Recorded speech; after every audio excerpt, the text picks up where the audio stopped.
Imagina un tren que cruza el continente desde el Pacífico hasta el Golfo, cargado de acero, tecnología y alimentos, pero sin pasar por una sola aduana estadounidense. Este no es un sueño futurista, es el Corredor del Norte, un proyecto ambicioso entre Canadá y México que está redefiniendo las reglas del comercio en la región.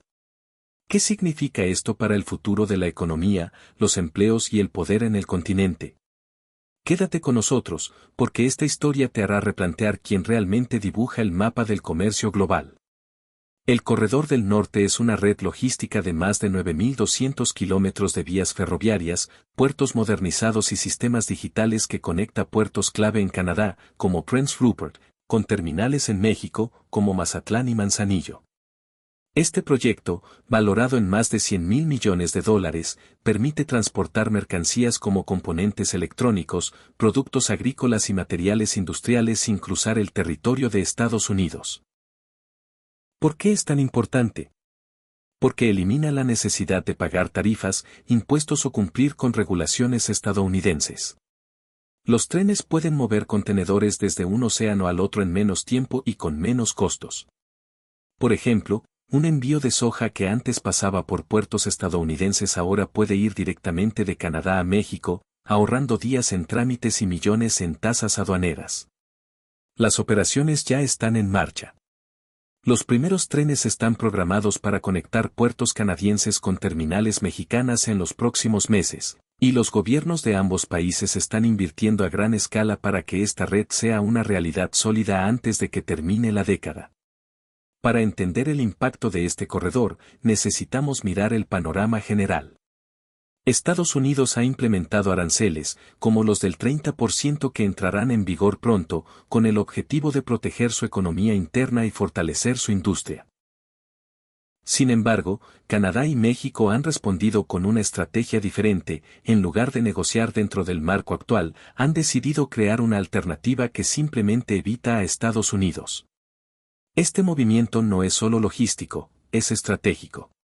Durante décadas, Estados Unidos ha sido el centro del comercio norteamericano, gracias a su infraestructura, su mercado y su control sobre las rutas comerciales clave. Pero el Corredor del Norte desafía esa posición. Al conectar directamente a Canadá y México, estos países están demostrando que pueden prosperar sin depender de las carreteras, puertos o regulaciones estadounidenses. Un dato clave, en 2024, el comercio entre Estados Unidos, Canadá y México representó más de un tercio de todas las importaciones estadounidenses. Si una parte significativa de ese comercio se desvía por el nuevo corredor, los ingresos que Estados Unidos obtiene de tarifas y tasas aduaneras podrían reducirse drásticamente. Hablamos de miles de millones de dólares que financian desde carreteras hasta programas federales. El Corredor del Norte no es solo un tren, es un cambio en las cadenas de suministro que podría afectar a millones de personas. Vamos a desglosarlo. En Canadá y México. Puertos en auge, Canadá ha invertido más de $2,000 millones en modernizar puertos como Prince Rupert, que ahora maneja millones de toneladas de carga al año. En México, terminales como Manzanillo están duplicando su capacidad para procesar hasta 10 millones de contenedores anualmente. Empleos y crecimiento, la construcción de esta infraestructura está creando miles de empleos en ambos países, desde ingenieros hasta trabajadores portuarios. Además, las empresas están empezando a reubicar fábricas en México y Canadá para aprovechar esta nueva ruta. Tecnología avanzada, el corredor utiliza un sistema digital basado en tecnología blockchain para gestionar los trámites aduaneros. Esto reduce los tiempos de despacho de 5 días a menos de 24 horas y elimina costos asociados con procesos manuales. En Estados Unidos. Pérdida de ingresos. Si el 10% del comercio entre Canadá y México se desvía por el corredor, Estados Unidos podría perder miles de millones en ingresos fiscales. En 2023, las aduanas estadounidenses recaudaron más de $90,000 millones en tarifas. Una caída en ese flujo afectaría el presupuesto federal. Impacto en la industria automotriz, especialmente en estados como Michigan y Ohio, ya está sintiendo la presión. Algunas plantas, como las que producen componentes eléctricos, están ajustando sus operaciones para enviar productos directamente a Canadá o México, evitando Estados Unidos. Esto podría traducirse en despidos y menos actividad económica en el cinturón del óxido. Puertos en declive. Puertos como Los Ángeles y Long Beach han reportado una caída del 20 a 30% en el tráfico de contenedores en los últimos meses. Si esta tendencia continúa, podría afectar a camioneros, estibadores y negocios locales que dependen del comercio portuario. Un ejemplo concreto, imagina una fábrica en Detroit que produce baterías para autos eléctricos. Antes, sus productos cruzaban la frontera hacia México, pagando tarifas estadounidenses. Ahora, esa fábrica podría trasladarse a Ontario o Guadalajara para enviar sus baterías directamente por el corredor, sin costos adicionales. Por cada empleo que se pierde en Detroit, otros 7 en sectores como transporte o servicios locales también desaparecen. El corredor del norte no es solo una ruta comercial, es una declaración de independencia económica. Canadá y México están enviando un mensaje claro: pueden construir infraestructura, firmar acuerdos y mover mercancías sin pedir permiso a Washington. Esto plantea una pregunta incómoda: ¿está perdiendo Estados Unidos su rol como líder del comercio norteamericano? Históricamente, Estados Unidos ha usado su control sobre las rutas comerciales para influir en sus vecinos. Por ejemplo, los tratados como el TMAC, anteriormente NAFTA, aseguraban que gran parte del comercio pasara por territorio estadounidense.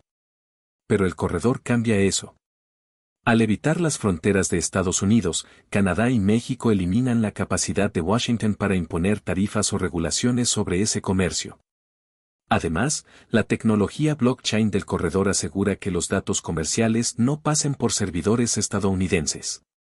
Esto significa que Estados Unidos no tiene acceso a información clave sobre el flujo de mercancías, lo que reduce su capacidad para monitorear o influir en el comercio regional. La Casa Blanca enfrenta un dilema crítico. Por un lado, los aranceles del 30% buscan proteger la economía estadounidense, pero podrían estar empujando a Canadá y México a acelerar su independencia comercial. Por otro lado, negociar una tregua con sus vecinos podría salvar empleos y mantener la influencia de Estados Unidos. Pero requeriría admitir que el juego ha cambiado. Las consecuencias ya se sienten en el terreno político. Los sindicatos de trabajadores, desde fabricantes hasta estibadores, están preocupados por la pérdida de empleos. En estados clave como Michigan, Ohio y Pennsylvania, donde la industria es un motor económico, los votantes podrían castigar a los políticos que no ofrezcan soluciones. Y con las elecciones acercándose, el tema del comercio se convertirá en un campo de batalla. Un dato preocupante: según la Federación Nacional de Minoristas, una caída de solo el 1 a 2% en el tráfico portuario puede aumentar los precios de productos importados en un 4%. Esto significa que los consumidores estadounidenses podrían ver precios más altos en todo, desde electrodomésticos hasta comestibles, incluso antes de que los aranceles entren en vigor. El corredor del norte plantea preguntas más grandes sobre el futuro de América del Norte. ¿Es este el inicio de una era donde Estados Unidos ya no lidera el comercio regional, sino que compite con sus propios vecinos? ¿Podrían Canadá y México estar escribiendo su propia versión de una economía interconectada, pero sin el gigante del norte? Hay quienes ven este proyecto como una oportunidad. Para Canadá y México, el corredor significa más empleos, mayor competitividad y una posición más fuerte en el comercio global. Pero para Estados Unidos, el desafío es claro: modernizar su infraestructura, repensar sus políticas comerciales y encontrar formas de colaborar con sus vecinos antes de que el tren, literal y figurativamente, los deje atrás. Un dato esperanzador: Estados Unidos aún tiene ventajas competitivas, como su enorme mercado interno, su innovación tecnológica y su capacidad para liderar acuerdos internacionales. Pero aprovechar esas ventajas requerirá visión a largo plazo y una estrategia que priorice la cooperación sobre la confrontación. Ahora queremos escucharte. ¿Crees que el corredor del norte es una señal de un cambio permanente en el comercio de América del Norte, o solo una maniobra temporal? ¿Debería Estados Unidos insistir en sus aranceles o buscar una alianza más estrecha con Canadá y México? ¿Estamos viendo el fin de la era de dominio económico estadounidense, o es solo un ajuste en el equilibrio de poder? Comparte tu opinión en los comentarios. ¿Quién está realmente definiendo el futuro del continente? ¿Los políticos en Washington, los ingenieros que construyen los rieles, o tú, con tu perspectiva? La próxima gran historia podría empezar justo aquí, en la sección de comentarios. Y antes de irte, déjanos un like y suscríbete para no perderte más análisis como este. Porque en un mundo donde las rutas comerciales cambian más rápido que las noticias, estar informado es la clave para entender lo que viene. Nos vemos en el próximo video.